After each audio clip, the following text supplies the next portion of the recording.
औज़ुबिल्लाहिमिनश्शैतानिर्रजीम बिस्मिल्लाहिर्रहमानिर्रहीम। अस्सलाम वालेकुम स्टूडेंट्स। आज हम ENG 508 की मिड टर्म सीरीज़ का आगाज़ करने लगे हैं। इससे पहले मेरे चैनल पे ENG 505 एंड 511 की फ़ाइनल टर्म की जो सीरीज़ है वो अपलोड है। तो अगर आप उनकी फ़ाइनल टर्म की प्रिपरेशन करना चाहते हैं तो आप जाके वो वीडियोस वॉच करें, लाइक करें एंड चैनल को सब्सक्राइब करना मत भूलिएगा। लेसन नंबर 1 है हमारे पास, introduction to semantic and pragmatics. तो फर्स्ट जो टॉपिक है उसमें बेसिकली हमने डेफिनेशन पढ़नी है सेमेंटिक एंड प्रैग्मेटिक की। Semantic is the part of linguistics that is concerned with the study of literal, decontextualized and grammatical meaning। यानी कि semantic का मतलब होता है linguistic के अंदर words के जो actual meaning होते हैं decontextualized, यानी कि हमें किसी word का meaning समझने के लिए उसका context जानने की ज़रूरत ना हो, ऐसा meaning। और grammatical और literal जो meaning होता है उसको कहते हैं semantic। Linguistic semantic is the study of how language organize and express meanings। अब अगर आपसे पूछा जाता है कि linguistic semantics क्या होता है, तो लिंग्विस्टिक सेमेंटिक्स इस चीज़ को कहते हैं कि लैंग्वेजेस जो हैं, जो मुख्तलिफ ज़ुबानें हैं, वो अपनी मीनिंग को किस तरह से ऑर्गेनाइज करती हैं एंड देन वो किस तरह से उन वर्ड्स की मीनिंग्स को एक्सप्रेस करती हैं। तो ये होता है linguistic semantic. The language uses a system of linguistic signs, each of which is combination of meaning and phonological and orthographic forms। अब डिफरेंट लैंग्वेजेस में कुछ सिंबल्स होते हैं, कुछ साइंस होते हैं जो कि कम्बिनेशन होते हैं फोनोलॉजिकल एंड ऑर्थोग्राफिक फॉर्म्स के। अब आगे एक और टर्म दी गई है सेमेंटिक एनालिसिस। तो सेमेंटिक का मतलब होता है study of meaning and analysis का मतलब होता है किसी चीज़ को एनालाइज करना। तो इसमें हम बेसिकली मीनिंग को एनालाइज कर रहे होते हैं कि वर्ड्स जो हैं वो किस तरह से मीनिंग को एक्सप्रेस कर रहे हैं, किस तरह से वो अल्फाज जो हैं वो उनके जो मीनिंग्स हैं, उनके जो मतलब हैं, उनको वो बयान कर रहे हैं। तो इसको कहते हैं semantic analysis. Therefore, we can say it's the study of the relationship between the signs and symbol and words they represent। यानी कि semantic analysis हम इस चीज़ को कह सकते हैं कि जो वर्ड्स, जो symbols हैं और जो जिस चीज़ को वो रिप्रेजेंट कर रहे हैं, जो symbols की मीनिंग है साइन एंड symbols के, और जिस चीज़ को वो रिप्रेजेंट कर रहे हैं, तो इसके दरमियान जो रिलेशनशिप होता है उसको हम कह सकते हैं semantic analysis। आगे जो हमने दूसरी टर्म पढ़नी है वो है pragmatic। Pragmatic is the study of meaning as communicated by the speaker and interpreted by the listener। अब प्रैग्मेटिक वो वाला मीनिंग होता है जो कि इंटेंटेड होता है, जो कि स्पीकर कहना चाहता है, जो स्पीकर की इंटेंशंस होती है कहने की। एक्चुअल में वो वर्ड और यूज़ कर रहा होता है लेकिन वो मीनिंग कुछ और कन्वे करने की कोशिश कर रहा होता है। तो इसके लिए फिर डिफरेंट मुहावरे भी यूज़ होते हैं। इनडायरेक्ट अपनी बात यानी पहुंचाने को कहते हैं pragmatic. According to Yale, pragmatic is the study of invisible meaning or how we recognize what is meant even what is not actually said or written।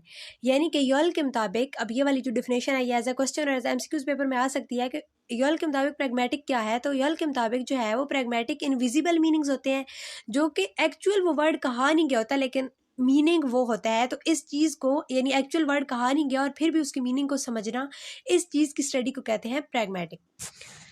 The relationship between the linguistic form and communicative function of the central interest is pragmatic. यानी कि जो pragmatic का central interest है वो इस चीज़ में होता है कि उस वर्ड की लिंग्विस्टिक फॉर्म क्या है, यानी वो वर्ड की लफ्ज़ी मीनिंग क्या है, और यहाँ पे वो वर्ड किसी और मीनिंग को कन्वे करने के लिए किस तरह से यूज़ हो रहा है। तो इन दोनों के दरमियान जो रिलेशनशिप होता है इसको कहते हैं प्रैग्मेटिक। प्रैग्मेटिक बेसिकली इस चीज़ को स्टडी कर रहा होता है। नेक्स्ट है हमारे पास topic number 2, border line between semantic and pragmatic. यानी इनके दरमियान डिफरेंस क्या है तो दोनों स्टडी ऑफ मीनिंग सेमेंटिक भी और प्रैग्मेटिक की। तो डिफरेंस इनमें क्या है? Both semantic and pragmatic involve studying meaning, but they are generally seen as different field। Semantic is the study of contribution made to meaning by the meaning of linguistic items and the way they are combined।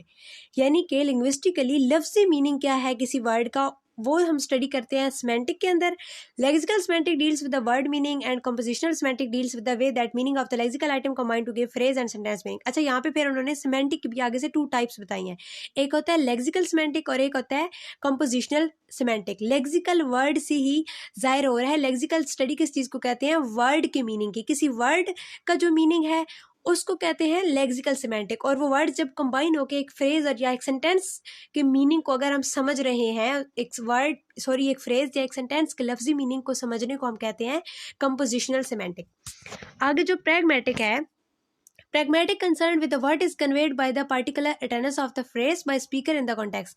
किसी speaker ने किस sense में वो sentence, वो phrase, वो word कहा है, इस चीज़ की स्टडी को कहते हैं प्रैग्मेटिक। और इसके लिए हमें बैकग्राउंड नॉलेज होना ज़रूरी है, हमें कल्चरल जो इंफॉर्मेशन होती है, कल्चरल नॉलेज होना हमें ज़रूरी है। अब जैसे एक उर्दू में या पंजाबी में एक मुहावरा यूज़ होता है ना, नमक हराम। तो नमक एक खाने वाली चीज़ है और हराम एक एक दूसरी मतलब एक डिफरेंट वर्ड है ना कम्प्लीटली। नमक का तो इस चीज़ से कोई रिलेशन नहीं है। तो अब अगर हमें कल्चरल नॉर्म्स का नहीं पता होगा, इस तरह के मुहावरों का नहीं पता होगा, तो हम इस वर्ड का मीनिंग कभी भी नहीं समझ सकते। तो हमें प्रैग्मेटिक्स जो होते हैं, जो फिगरेटिव लैंग्वेज होती है, जो ऐसे वर्ड्स होते हैं मुहावरे वगैरह, इनको समझने के लिए हमें कल्चरल नॉलेज होना ज़रूरी है और बैकग्राउंड का, उस चीज़ का ना बैकग्राउंड पता होना चाहिए कि ये वाला जो मुहावरा है, ये वाला जो सेंटेंस है वो किस सिचुएशन में यूज़ होता है। तो फिर हमें ऑटोमेटिकली समझ आ जाएगा कि ये बंदा एक्चुअली कहना क्या चाह रहा है। आगे हमारे पास है topic number 3, sentence and utterances. Sentence और अटेंडेंस, सेंटेंस का मतलब होता है जुमला और अटेंडेंस का मतलब होता है कलमा। तो ये अब स्पोकन फॉर्म में भी हो सकता है, रिटन फॉर्म में भी हो सकता है। सेंटेंस जो होता है ये इसमें ना ये ग्रामेटिकली ऑर्गेनाइज्ड होता है, ग्रामेटिकली अरेंज्ड होता है। According to champions, semantic is the concern with the sentence and pragmatic is concern with the attendance. अच्छा, ये वाली भी डेफिनेशन भी आपसे पेपर में पूछी जा सकती है। इसका पॉइंट ऑफ व्यू जो है ये इंपॉर्टेंट है। चैम्पियन के मुताबिक जो सेमेंटिक है ना वो डील कर रहा होता है सेंटेंस से, यानी सेमेंटिक के अंदर हम सेंटेंस की स्टडी कर रहे होते हैं कि सेंटेंस किस तरह से मीनिंग कन्वे कर रहा है, और प्रैग्मेटिक में हम अटेंडेंस के बारे में पढ़ रहे होते हैं कि कलमा किस तरह से मीनिंग कन्वे कर रहा है, उसका कहने का मतलब क्या है, कलमा बोलने का मतलब क्या है। तो ये हम प्रैग्मेटिक के अंदर स्टडी कर रहे होते हैं। ये चैम्पियन का पॉइंट ऑफ व्यू था।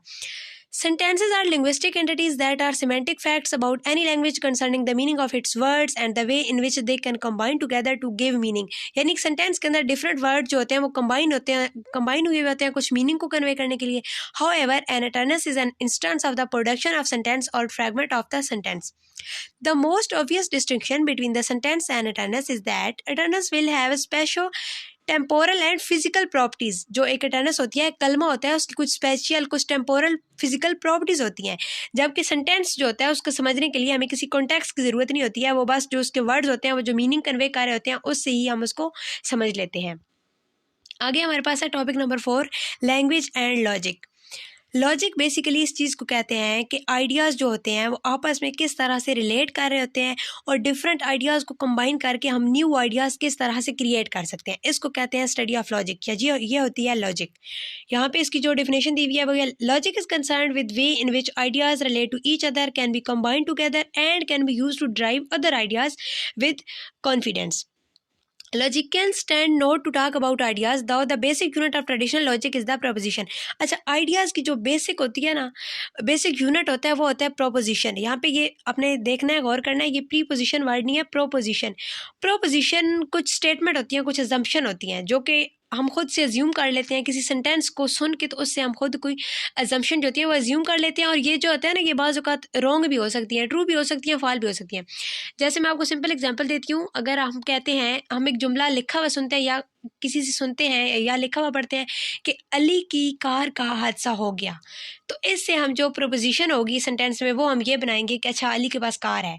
अब ये रॉन्ग किस सेंस में हो सकती है कि मे बी अली के पास किसी दोस्त की कार हो, तो हमने जो प्रोपोजिशन खुद से अज्यूम कर लिया ना कि अली की कार मतलब अली के पास कार है, तो वो उसकी किसी दोस्त की भी हो सकती है या उसने रेंट पे भी ली भी हो सकती है। तो ये जो प्रोपोजिशन होती हैं ये बाज़ औक़ात रॉन्ग भी हो सकती हैं, लेकिन ये लॉजिक का बेसिक यूनिट होती हैं। आगे यहाँ पे उन्होंने एक और टर्म दी हुई है, a proposition are the meaning that are expressed by the declarative sentence can be content of the thought. The logical meaning of the simple proposition is determined by the principle of the compositionality. Compositionality का मतलब होता है कि उसमें ना different जो एक चीज़ के जो पार्ट, मीनिंग के जो पार्ट्स होते हैं ना, उनको ऐड करना।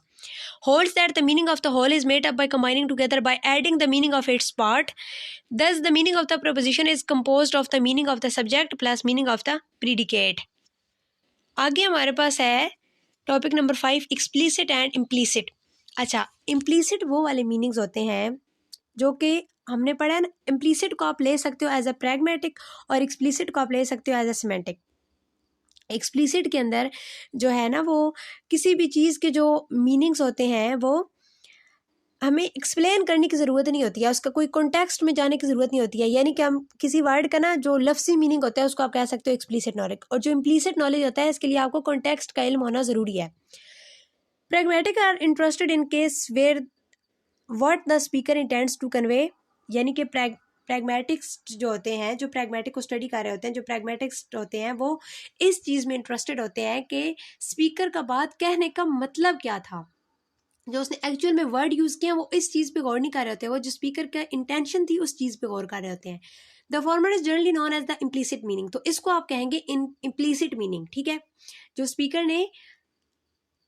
स्पीकर की इंटेंशंस थी, जो उसने कहने की कोशिश की है, जिसके लिए आपको कॉन्टेक्स्ट का इल्म होना जरूरी है, वो है implicit meaning and the latter as explicit meaning. और लेटर इन्होंने यहाँ पे किस चीज़ के, इस जुमले की दूसरे हिस्से में किस चीज़ का जिक्र किया गया है, एक्चुअल मीनिंग, जो लफ्सी मीनिंग है, लिटरल मीनिंग है, तो उस चीज़ को हम कहेंगे एक्सप्लिसिट नॉलेज। इस टॉपिक में ये बताया गया। आई होप सो आपको लेक्चर की समझ आई होगी। अगर आपने मेरे चैनल को सब्सक्राइब नहीं किया तो काइंडली सब्सक्राइब कर दे, ताकि बाकी आने वाली वीडियोज़ का नोटिफिकेशन आपको मिल सके।